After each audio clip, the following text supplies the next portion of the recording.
Sziasztok! Megnézzük a hármas kapcsolatban lévőknél, mi a helyzet, hogyan alakul az ő életük, mit lehet róluk tudni. Nem is húzom tovább az időt, elmondom, hogy az én olvasásomban ez a páros az, akik együtt élik a mindennapjaikat egy házban, egy fedél alatt.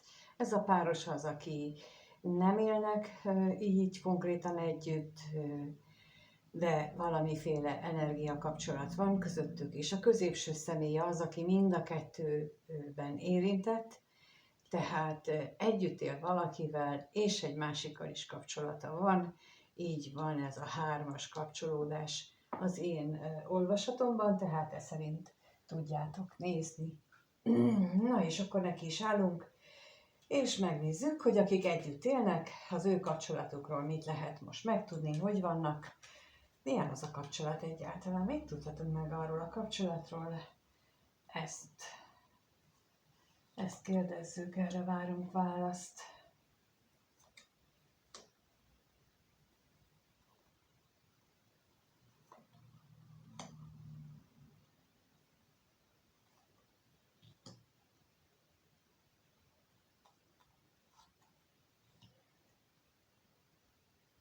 Úgy látszik, hogy anyagi problémák, illetve a munkahelyi gondok, azok uralják ezt a kapcsolatot. Tehát a mindennapi megélhetésnek a nehézségei, és ezt olyannyira uralják, hogy tulajdonképpen az egyéb bosszúságok, vagy az egyéb dolgokra nincs is energiájuk. Lehetségesnek tartom, hogy itt tényleg jelentősebb anyagi változás történt az életükben, és tehát amikor ilyen nagyon nyomasztó alakulnak az anyagiak, akkor nem érünk rá ilyen bármilyen más területtel foglalkozni, mert azért ez nagyon kulcskérdés az életünkben, az anyagiak, a stabilitás, a biztonság. Na de akkor itt most kérnék szépen a katonatisztre, hogy ez itt mit jelent.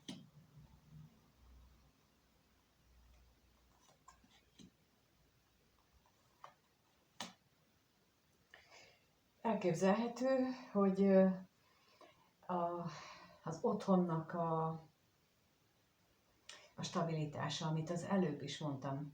Tehát amitől stabilnak érezték ők a közös életüket, az megrendült, jelentősen megrendült, és hatalmas változások is történtek benne. És akkor most a kevés pénzre kérnék szépen.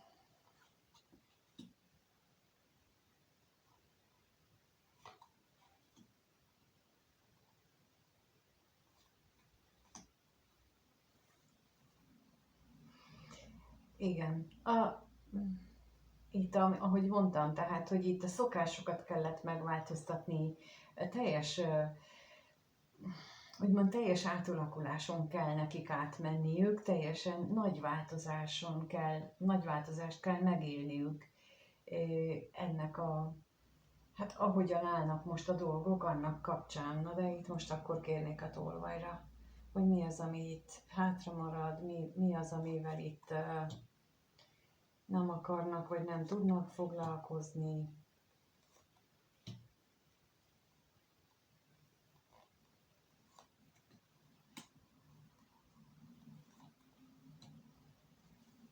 Lehetséges, hogy itt amivel nem tudnak foglalkozni, tehát nem tudnak pozitívan hozzáállni az élethez, tehát olyan nagyon maga alá gyűri őket ez a mindennapjaiknak a megszervezése, akár azoknak a megélése, hogy ezt így nem tudják, tehát nem tudnak másra fókuszálni, és folyamatos veszteséget él meg, legalábbis a női fél azt érzi itt jelenleg, hogy tengernyi probléma és akadály van, és amivel neki meg kell küzdeni, és hát itt abszolút ez látszik, hogy nekik valami nagy, tehát akinek most az energiája itt van, azoknál valami nagyon nagy átalakulás indult be, vagy van folyamatban, és akkor a bosszúságra kérnék szépen.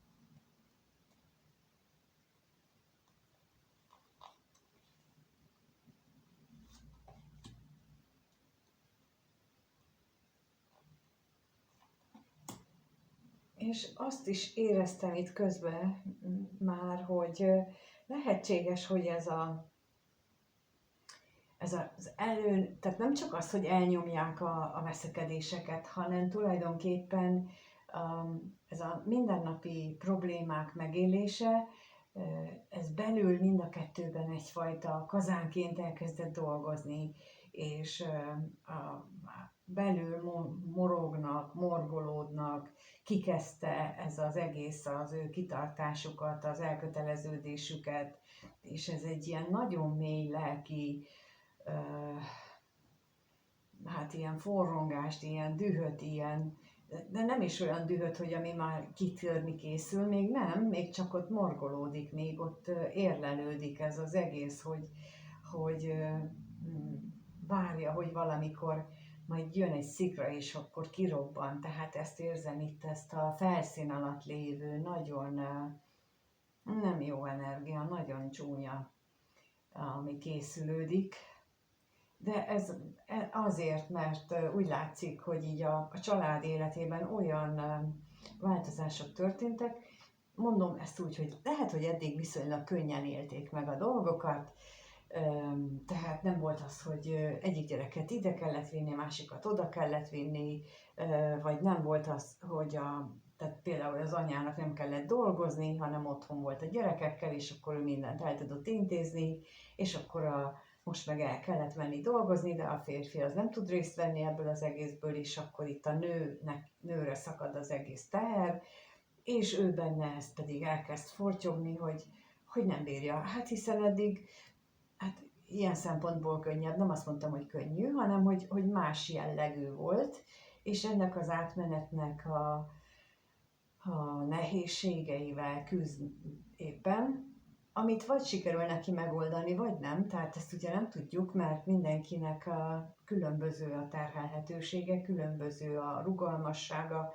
Van, aki egyáltalán nem bír változtatni, tehát egy ilyen viszonylag jól tervezhető változás is, azt is nagyon nehezen él meg, van, akinek könnyedén, és ez itt úgy tűnik, hogy ez majd ez lesz a lényeges, hogy ő hogyan tudja megélni, mármint a női fél, mert úgy látom, hogy neki lesznek ilyen problémái, vagy neki vannak a dolgok alakulásával, ez a legnagyobb belső problémák, hogy ő hogyan éli meg. Jó, akkor megnézzük a másik kapcsolatot, hogy mi újság a másik kapcsolatban, mit tudhatunk meg a másik kapcsolat jelenlegi helyzetéről, hogyan áll az a kapcsolat.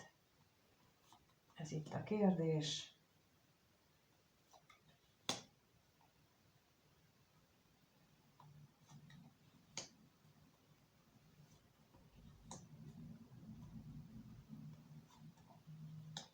Lehetséges,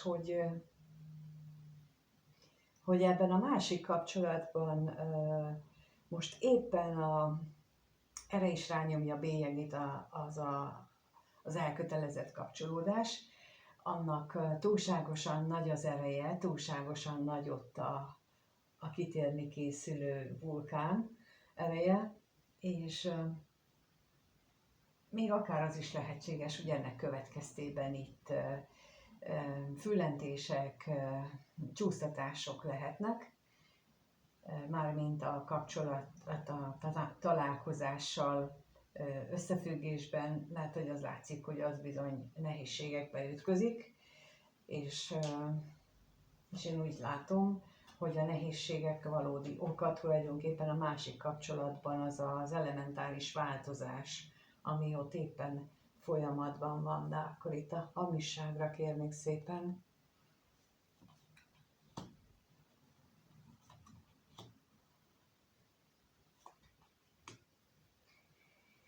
Ez egy teljesen új helyzet, teljesen ismeretlen ennek a párnak, vagy ennek a két személynek ez a szituáció, amiben most vannak. és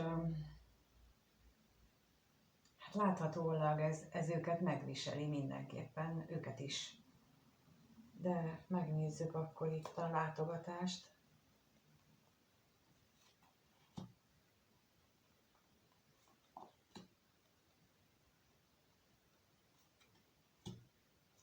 Úgy tűnik, hogy nem csak, hogy nehézségek vannak, hanem, hogy nincs is. Tehát lehet, hogy pont emiatt akár megszakadt köztük most a találkozás, vagy a beszéd, a kommunikáció is, arra hivatkozva, hogy a másik kapcsolatban ott anyagi problémák vannak, ez vagy az, tehát hogy gyerek ide, gyerek oda ment, iskolába, óvodába, tehát hogy valami olyan dolgok, és itt az mutatkozik meg, hogy itt a kettejük találkozása emiatt szünetel, vagy hát nagyon-nagyon ritkává változott, de itt az is látható, hogy azért ennek nagyobb a háttere, mint ennyi csak, hogy most amiatt nem tudnak találkozni. Itt valamit mindkét félnek, mármint a középső személynek is, meg a harmadik félnek is át kellene gondolni nagyon, hogy mi az értékes számukra, mennyire értékelik ők saját magukat a kapcsolatukban, ebben, a másikban, kinek hol. Tehát, hogy itt tulajdonképpen én elképzelhetőnek tartom azt a lehetőséget is, a lapok alapján mindenképpen, hogy itt az égiek arra akarják őket rávenni, hogy gondolják végig, hogy mi az érték a számukra, illetve mennyire tartják értékesnek magukat. Mert itt, mint ahogy az előbb mondtam, tehát ott is úgy van, hogy ott egy hatalmas változás történt, anyagiakban is, szokásokban is, tehát hogy így a mindennapi megélésekben is, és itt, hogy ki milyen módon veszi ki a részét abból, és ebből a kapcsolódásból, ez a kulcsa, tehát ehhez kapcsolódik ez a kérdés, hogy mennyire vagyok én értékes a magam számára.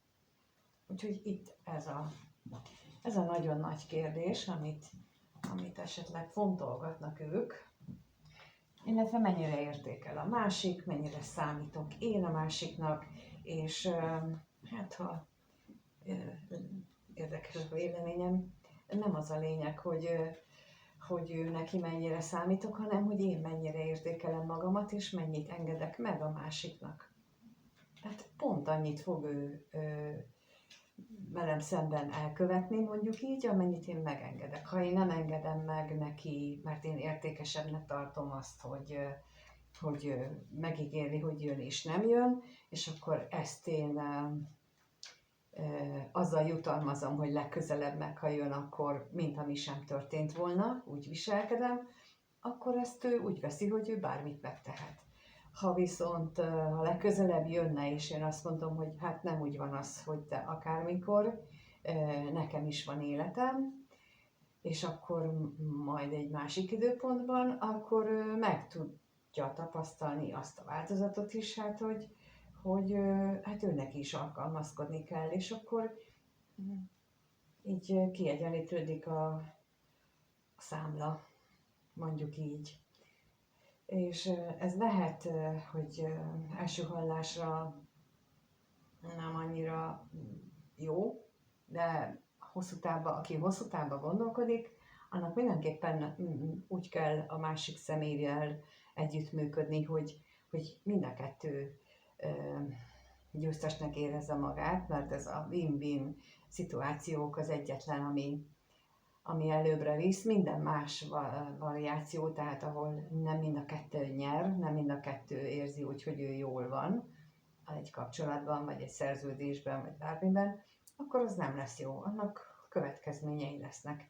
És ez igaz a párkapcsolatra is, akár mennyire is nem ehhez szoktunk, de én azért is mondom el itt a véleményemet, a megélésemet, amire rájöttem, hogy ez bizony nagyon fontos, és csak mind meggondolásra javasoltként hangzott el. Na most megnézzük, akkor hogy mit éreznek, mit gondolnak pontosabban, mit gondolnak egymásról a párok. Először, akik együtt vannak, együtt élnek, az a páros hogyan gondolkodik egymásról, tehát kettőt kértünk szépen.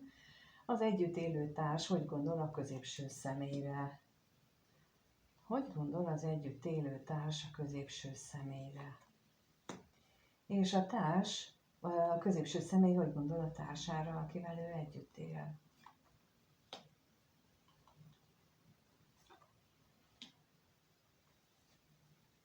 Hát a társ részéről, hát úgy látom itt az ő gondolataiban nagyon ott van ez a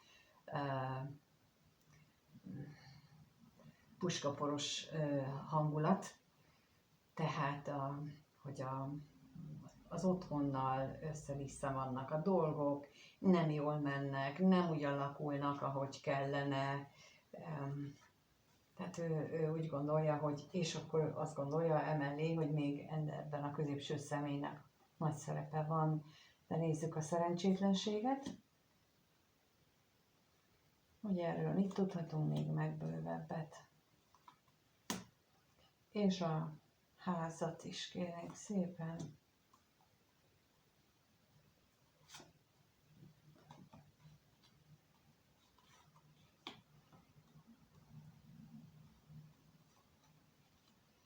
Lehetséges, hogy itt kiderült már korábban, vagy mostanában, mindegy, hogy mikor. A lényeg az, hogy kiderült a hármas kapcsolat ténye, és olyan, mintha így az együtt élő társ gondolataiban az jelenne meg, hogy azóta vannak bajok, amióta megjelent ez a harmadik személy, és azóta fordult ki magából a középső személy, és itt úgy látszik, mintha ez egy teljesen elkötelezett, tehát egy valódi házasság lenne, ahol minden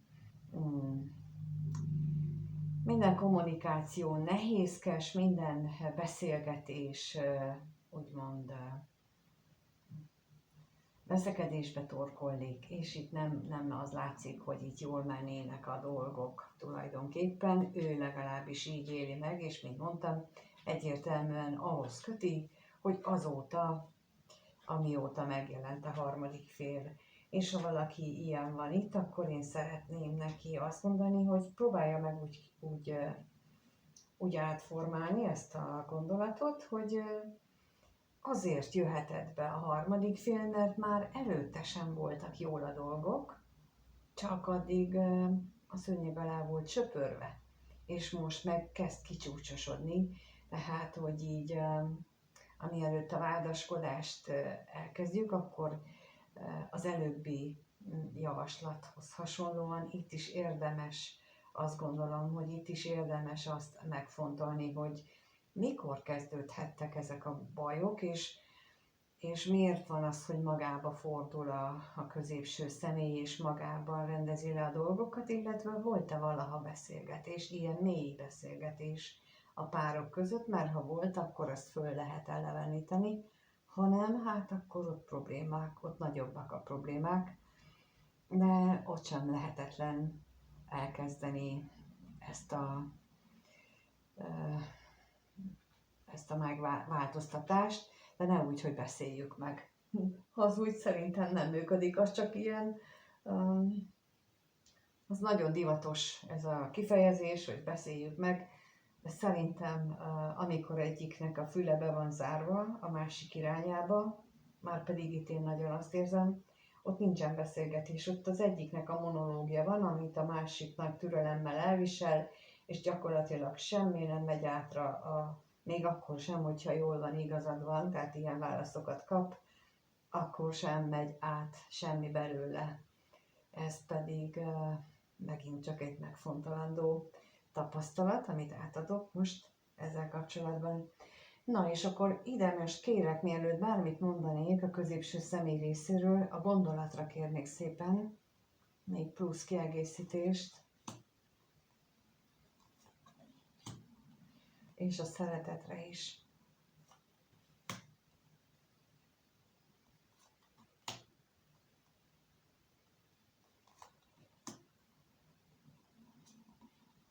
ezért kértem.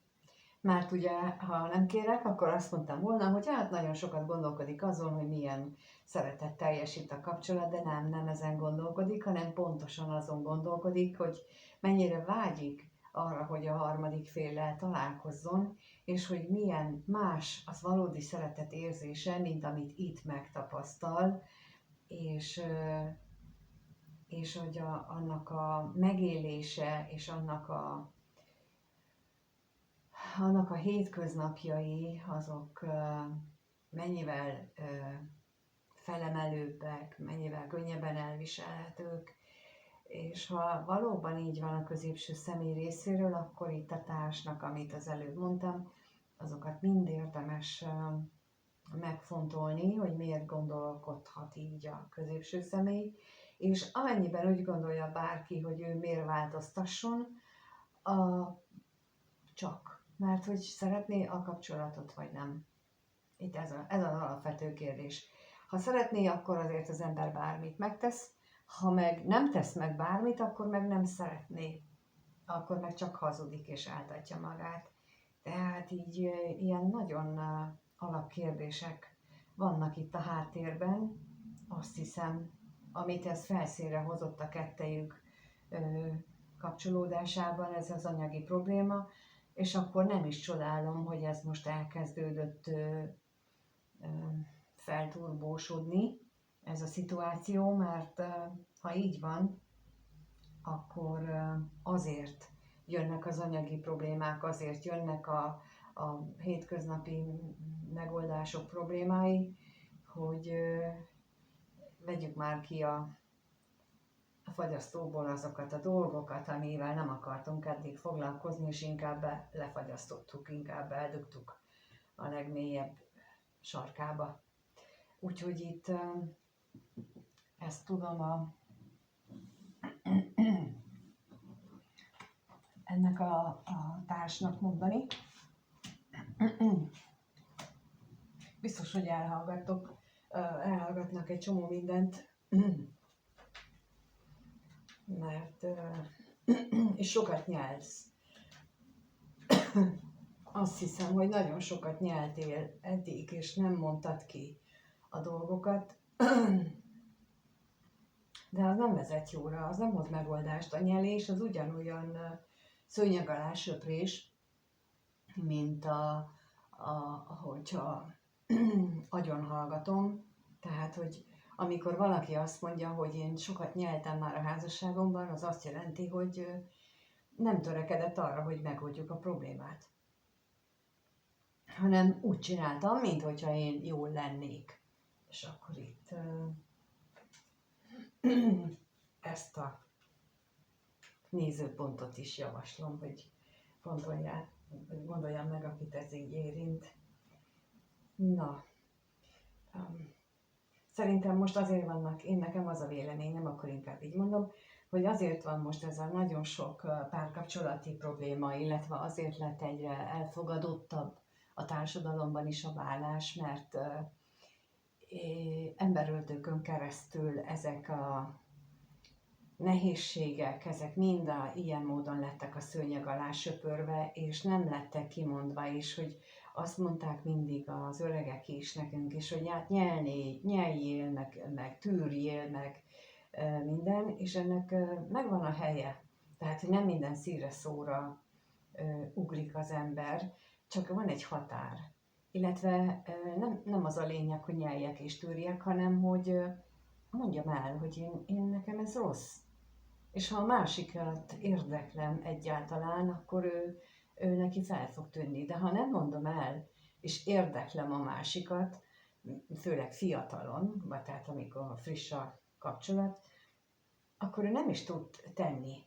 Nagyon jó ötletnek tartom, valahol valamikor olvastam azt, hogy amit én úgy neveztem el, hogy használati utasítást adok magamhoz, és a másiktól is kérek. Tehát, hogy mi az, ami jó nekem, és mi az, ami jó a másiknak.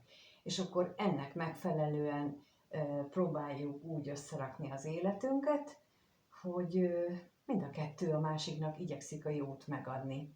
És ha ez így működik, akkor hát kevesebb lesz a nyelés és a tűrés feltehetőleg. Ez megint egy ötlet. Na, megnézzük, hogy hogyan gondol egymásra az a páros, akik nem élnek együtt minden nap. Kettőt kérnék szépen, a középső személy hogyan gondol a harmadik félre.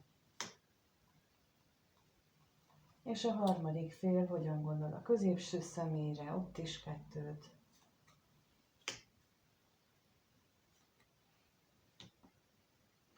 Itt kérnék szépen a betegségre. És a szerencsére is.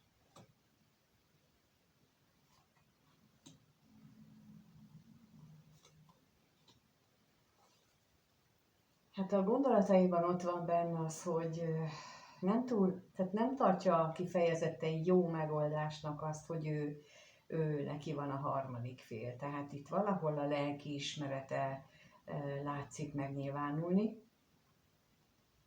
Viszont az is látható, hogy neki nagyon mély traumái, fájdalmai vannak, amelyeket a másik kapcsolatban nem tud úgymond kibeszélni, amit ott nem tud megélni, vagy amit később nyílt ki a szeme, vagy ébredt rá, hogy ő, ahogy egy régi mondás mondja, hogy én nem ilyen lovat akartam, tehát hogy amikor meglátja a másik személynek a valódi arcát, akkor döbben rá, hogy te jó ég, mit tettem. És ez valahogy ennek az energiájait. És közben pedig ő mondjuk így, hogy szégyelli azt, hogy ő ilyen hármas kapcsolódásba bonyolódott, de hát ez olyan szükségszerűnek, olyan sorsszerűnek éli meg, akármennyire is nehéz. És akkor a harmadik fél részéről pedig látszik, hogy valamit ő neki hátra kell hagyni. Aha.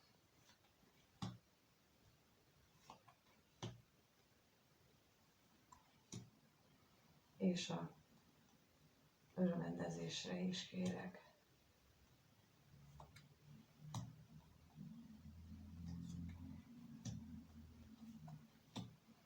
Neki az kellene, hogy ő ne a múltbeli tapasztalataihoz hasonlítsa ezt a kapcsolatot, vagy ezt a személyt, mert ő egy teljesen más problémával küzdő ember, mint akik előzőleg voltak, bár ugye többnyire azért jön a hármas kapcsolódás az életünkbe, vagy azért, hogy mert bennünket kell valahonnan kimenteni, vagy azért, mert ő felnagyítva mutatja meg azokat a sérüléseinket, a miénket, nem az övék, nem a másik kapcsolatnak, hanem a miénket, hogy miért nem tartjuk magunkat elég fontosnak, elég értékesnek ahhoz, hogy önálló személyre vágyjunk, és ne egy valaki másnak a párjára. Tehát, hogy egy ilyen, de nem tartjuk magunkat elég egésznek ahhoz, hogy mi egy egész embert, egy egész társat kapjunk, hanem nekünk csak egy ilyen féltárs jut. És ez energiában ez megy ki. Tehát minden sérülésünk pont azt, minden sérülésünkről az olyan emberek tudnak csatlakozni, amilyen sérülésünk bennünk van, és ha mi kijavítjuk azt a sérülést, akkor már másfajta kapcsolódással tudnak hozzánk jönni, mint a puzzle-ban, ott is különböző fajta kapcsolódások vannak, hol itt van, hol ott vannak, tehát minden egyes kis darabnak máshol van, tehát mi tudunk változtatni, hogy a mi kis darabjaink hogyan alakulnak, és akkor ahhoz milyen személyek jöhetnek hozzá.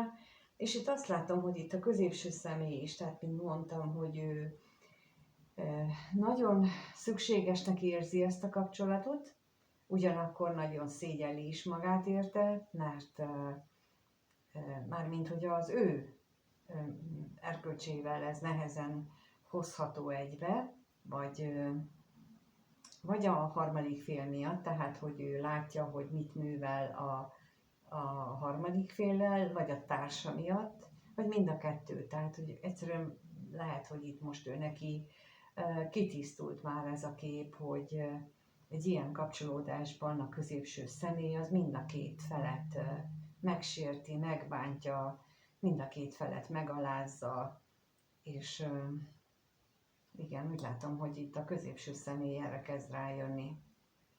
Még a harmadik fél nem, ő még csak a múltnak az múltbeli összehasonlításaival van elfoglalva, és még nem látja azt, hogy mit kellene hátrahagynia. És ezek nagyon nehéz lépések, amiket itt meg kellene tenni, de csak úgy lehet felváltani, vagy úgy lehet mást behozni helyette, hogyha ezeket megtesszük. Jó, megnézzük az érzéseket, hogy mit éreznek. Mit éreznek egymás iránt, akik együtt élnek, és mit érez a másik pár, mit éreznek egymás iránt. Az együtt élő páros kettőt kérnek szépen, tehát a társ, az együtt élő társ, mit érez a középső személy iránt,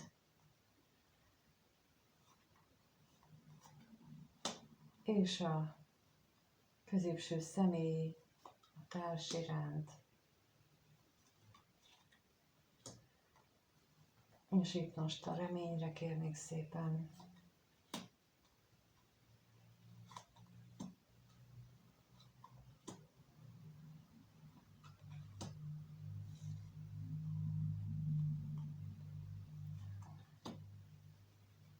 A látogatásra is kérünk.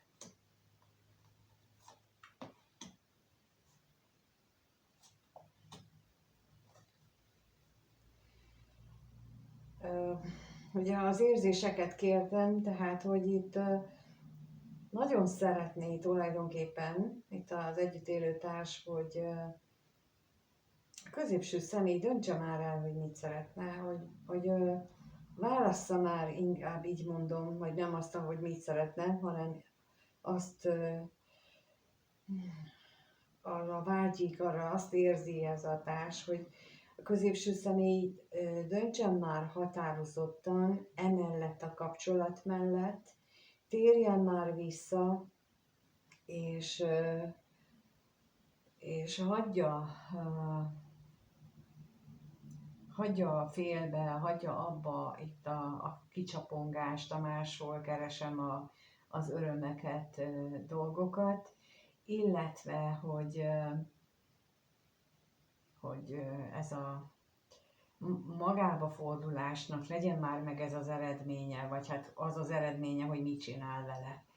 És itt még egy dolgot szeretnék így a társ figyelmébe ajánlani, ami mind a kettejükre érvényes, tehát nem csak a középső személy, hanem mindannyiunk életében elérkezik az a pont, amikor muszáj szembenézni magunkkal, muszáj megnézni, hogy mit tettünk, muszáj megnézni, hogyha eddig hazudtunk az életünkben, mert megfelelésből, mert sajnálatból voltunk valakivel, mert sajnálatból tettünk ezt-azt, akkor eljön egy pillanat, amikor nem csak egy pillanat, hanem hosszú-hosszú figyelmeztetések sora az élettől, hogy akkor most már éppen ideje őszintét adni. És ez amikor befelé fordulást mutatnak a kártyák, az azt is jelenti, hogy bizony neki egy ilyen periódus elindult. És lehetséges, hogy nálad is elindult, és akkor ez nagyon sokszor szembe megy azzal, de hát mi lesz a családdal? És én erre csak azt tudom mondani, hogy azt kell mérlegelni, hogy hogyan élik meg a gyerekek. Kisgyerekek vannak, akkor nekik borzasztó. Ha felnőttek vannak, azok meg hát azért felnőttek, hogy tanulják meg elfogadni, hogy a szülőknek ugyanúgy élete van, mint a gyermeknek, és ne viselkedjenek akár 30 évesen gyerekként, tehát hogy ne akarják, hogy de hát a szülei azok maradjanak együtt, mert ne váljanak már el 60 évesen, de hát ha eddig nem tették meg, akkor miattuk, akkor meg már hadd csinálják életük végén azt, amit szeretnének, szóval ezt a nézőpontot is át lehet gondolni. Középső személy mit érez a társ iránt? Hát ezért elmondtam el most, amit mondtam, mert itt úgy látom, hogy ő nagyon szenved, és akkor a bosszúságra kérnék szépen.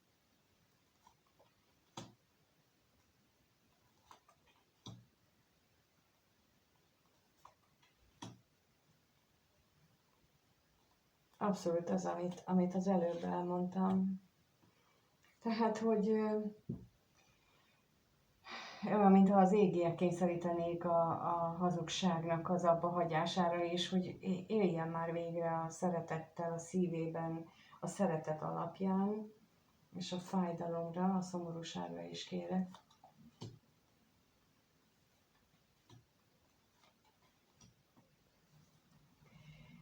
Még akkor is, hogyha ehhez lehet, hogy egy régi, vagy a korábbi szokásaitól meg kell válnia, el kell távolodni, vagy azoktól a szokásaitól, amit ő kényelmesnek, komfortosnak tart. Itt azt mutatják, hogy ő olyan, mintha ezt így valahol a tudatában érezné, de mint mondtam az előbb, viszont ő neki nagyon összeütközik ez az ő elképzelésével, az ő erkölcsi tartásával, a gondolataival, és ez nem túl jó eredményre vezethet, pontosan azért, mert ezek tudnak, az ilyen tépelődések tudnak betegségekhez elvinni, és akkor ilyenkor az a kérdés, az az eldöntendő kérdés, hogy inkább belehalok abba, mondjuk, hogy kitartok a látszat mellett, vagy pedig felvállalom, hogy a látszat az csak látszat, és esetleg adok magamnak még szép életre esélyt. Na, de megnézzük a másik kapcsolódásnál, hogy ott hogyan éreznek egymás iránt, a középső személy mit érez a harmadik férfi iránt. Itt is 2 kérek, és a középső, vagy a harmadik személy a középső személy iránt.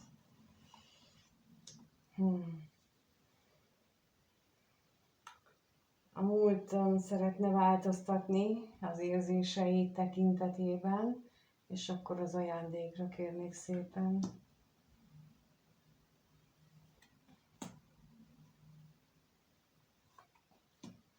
És a halálra is kérek.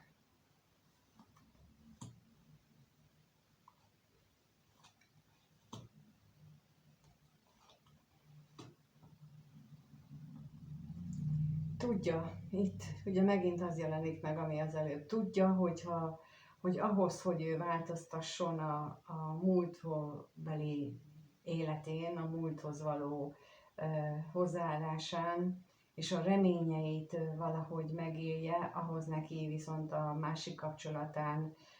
másik kapcsolatát kellene hátrahagynia, az ahhoz való hűségét, bár itt nem azt mondja, hogy azt kellene, onnan el kellene véglegesen szakadni, hanem hogy ezt félre kellene tenni inkább, az erkölcsi aggályait. Én inkább ezt érzékelem ebből, míg a harmadik fél, hát ő benne elképesztő vágyak vannak, tehát ő nagyon vágyik erre a középső személyre, és akkor itt a vágyak kérnék szépen.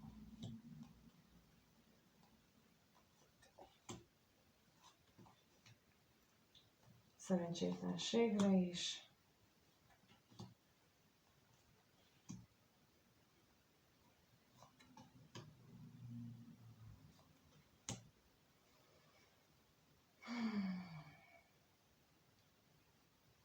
Az látszik itt, hogy lehet, hogy ezt a vágyadat, hogy a többet találkozzatok, hogy ezt így néha el is mondod, nem is biztos, hogy teljesen higgadt hangon, hanem lehet, hogy elég emelt hangon közlöd azt, hogy ezt te ne csináld én velem, és ezt te nem teheted, és hogy etc. de Én erre azt mondom, hogy amit az elején mondtam, hogy ezt másképp kell meghúzni a határokat, másképp kell azt mondani, hogy nem, ezt nem teheted velem, és pont, és vége, és akkor gyere, amikor ezt már tisztában vagy vele. Na, hát, hogyha ilyen nagy a szenvedély, akkor ezt nagyon-nagyon nehéz kijelenteni, viszont látható, hogy itt azért ezen rengeteget gondolkodsz már, vagy a harmadik félnek mondom most, tehát, hogy ő úgy látszik, hogy gondolkodik ezen rendesen, pontosan ez mi a fontos az életemben, mi az, ami nekem nagyon mélyre megy. Úgyhogy itt látható az érzéseiben is, amit a legelsőnél elmondtam, hogy ezen ezt át kell gondolni jócskán. Azzal van ebben elfoglalva az érzéseiben is. De megnézzük, hogy hogyan alakul a kapcsolatok, hogyan alakulnak. Lássuk az együtt élő párkapcsolat, hogyan alakul, mit tudhatunk meg róla a következő 1-2 hétben, a következő néhány hétben, hogyan alakul az együtt élő párkapcsolata. Lesz-e itt változás?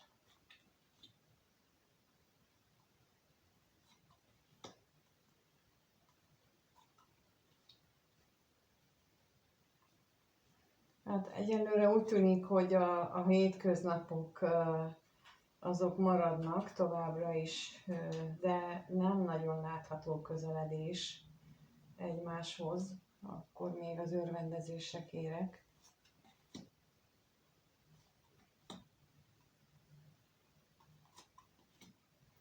Annak ellenére sem gondolom, hogy megpróbálnak ők valami újfajta kommunikációt egymással.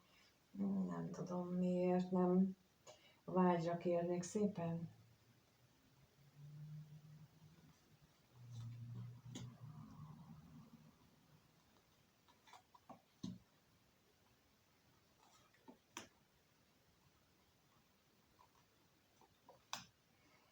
Talán a társnak túlságosan mélyen van a becsipődés ezzel a harmadik féllel kapcsolatosan, túlságosan mélyre ment ez a büszkeségét sérti, mert mit szólnak, mert ki mit mond, mert hogy teheti ezt velem,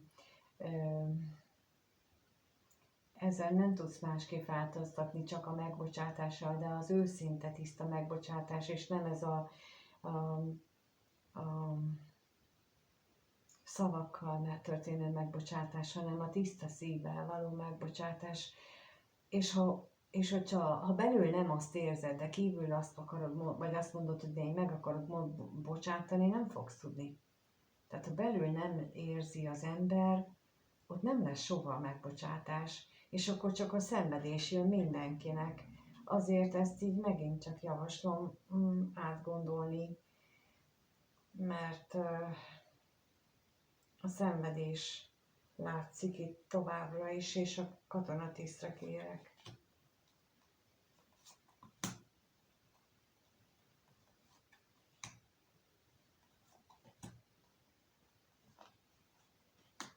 Az eltávolodást mutatja, tehát, hogy hiába lesz itt új beszélgetés, vagy újra beszéljük meg dolog, itt nem a közeledést mutatják, hanem hogy pontosan, hogy a két fél távolodik egymástól. Nagyon nem könnyű ez a helyzet. Megnézzük akkor még, hogy akik nincsenek együtt, az ő kapcsolatuk hogyan alakul a következő időszakban. Hogyan alakul az ő kapcsolatuk a következő időszakban? Akik nincsenek együtt, következő 1-2 hétben.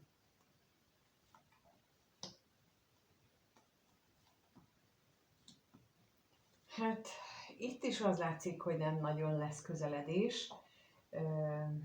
bár valami nagy átalakulás történhet, és ez történhet bármelyik félben, vagy mindkettőben az a mély ilyen, tehát a mélyen lelkileg. Az előbb ugye a harmadik félnél is láttuk, hogy már ő az érzéseiben is gondolkodik.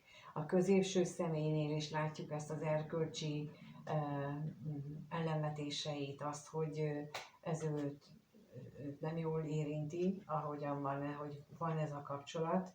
Függetlenül attól, hogy egyébként meg láthatóan ez egy értékes kapcsolat mindkét fél számára, látják benne az értéket, és akkor itt most a házra kérnék szépen.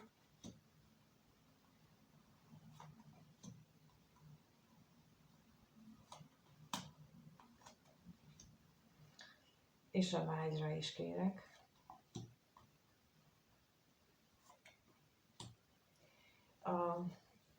Ami itt kijött, arra azért kértem rá a vágyra is, mert hogy azt érzékeltem közben, hogy ha a férfi mondjuk sajnálja otthagyni a nőt azért, mert, vagy hát a középső személy a harmadik felet sajnálja otthagyni, mert hogy ezzel fájdalmat okoz, és nem akar fájdalmat okozni, ő nem akar fájdalmat okozni ennek a társnak sem, ennek a harmadik félnek sem, függetlenül attól, hogy lelke mélyéből vágyik arra, hogy ez az ő kapcsolatuk az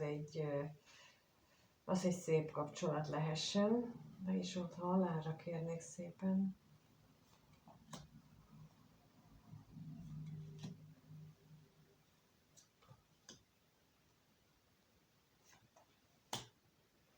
De az nem szokott jóra vezetni, az előbb már mondtam azt, hogyha sajnálatból vagy megfelelési kényszerből nem merünk meglépni valamit, tehát ebbe a folyóba nem kellene még egyszer belelépni a középső személynek ebben a kapcsolatban sem, mert a másikban már ezt eljátszotta, itt viszont nem biztos, hogy ez lenne a célszerű.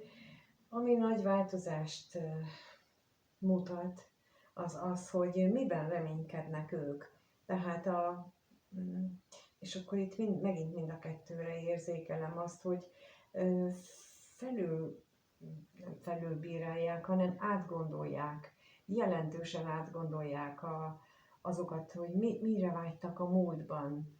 Tehát lehetséges, hogy mind a ketten arra vágytak, hogy együtt legyünk, és akkor a mindennapokat együtt éljük meg, de közben meg, mint ahogy az előző kapcsolatnál, a középső személynél, meglátta a társát, és akkor kiderült, hogy hát nem is biztos, hogy ezt szeretném. Itt nem azt érzem, hogy ilyen negatív értelemben, de valahogy hogy tisztában látnak itt. Olyan, mintha így lekerülne a szemüveg, és tisztában látnának, és akkor ennek a tisztánlátáshoz igazítják a reményeiket is. Tehát, hogy így mekkora esélye van annak, hogy mi tényleg együtt tudunk lenni, illetve ha együtt tudunk lenni, akkor azt úgy tudjuk működtetni, és ha ez így át van gondolva, akkor ennek folyamánya az, hogy akkor mit kell nekem tenni, mit kell változtatnom magamon, ahhoz, hogy például egy ilyen kapcsolatot én el tudjak majd fogadni, ha mégis úgy alakulnának, és akkor erre mondom, hogy a remények ennek megfelelően át tudnak alakulni, hogy akkor, hogy ilyen szinten ezt mutatják legalábbis a következő időszakra, hogy ennek van nagy esélye. És ahogy néztem, vagy hát ahogy az asztrológiai állások mutatják, ez bizony támogatva van, hogy ilyen nagy horderejű kérdésekben hozzunk döntéseket, változásokat az életünkben, és aki nem hozza meg, az bizony, hát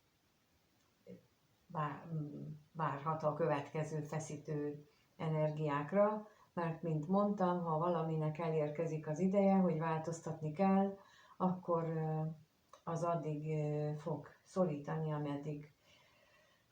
ameddig annak muszáj megtörténnie valamilyen szinten. Hát lehet kisebb változással is, lehet valakinek elég, van akinek meg hatalmas változásra van szükség. és mint ahogy szoktam mondani, hogy én mindig elmentem a falig, tehát én nekem mindig nagy változás kellett, kicsi változások nálam nem voltak elegek, ezt viszont nem tudom megmondani így a kártyák alapján, így messziről meg pláne, de köszönöm, hogy itt vagytok és megnézitek. Köszönöm, ha megírjátok kommentbe, hogy mit gondoltak erről, arról is, amiket javasoltam, hogy azokat hogyan tudjátok ti elképzelni az életetekbe, vagy hogyan próbáltátok már meg az életetekbe, vagy mi a véleményetek egyáltalán róla.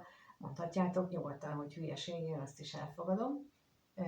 Mindenkinek lehet saját véleménye. Én az enyémet mondom el, meg azt a tapasztalatot, hogy amit láttam, és ahova fejlődnek a dolgok az életben, meg akikkel dolgoztam már együtt, úgyhogy ezért is mondom el. Köszönöm akkor a kommenteket, és mindenféle emojis, vagy valamilyen reakciót a kommentekben, a lájkot, a feliratkozásokat is. A leírásban megtaláljátok az elérhetőséget, azt, hogy tudtok ilyen konzultációt, egyéni konzultációt kérni, ami ilyen élőbeszédes, tudunk telefonon kommunikálni, de videósat is tudtok kérni, ahol én ugyanilyen videót készítek, ezt jelenti a videós, és ott van a leírásban az is, hogy a workshop, ami a október 11-12-i hétvégén lesz, ikerlángoknak szól, de valójában bárkinek szólhat, akinek a kapcsolatokkal összefüggésben vannak nehézségei, illetve a hármas kapcsolódások szinte jó része az kapcsolható ehhez a fogalomhoz, az ikerlánkhoz, mert a nehezített ikerlánk találkozások mindig hármas kapcsolattal vannak nehezítve, és például ilyenről is szó lesz, meg az, hogy a hármas kapcsolatoknak mi a funkciója, és ilyenekről is van szó, úgyhogy akkor még tudtok, vagy ehhez még tudtok csatlakozni október 9-ig, éjfélig nyugodtan. Köszönöm, hogy itt vagytok, mindenkinek minden jót kívánok, sziasztok!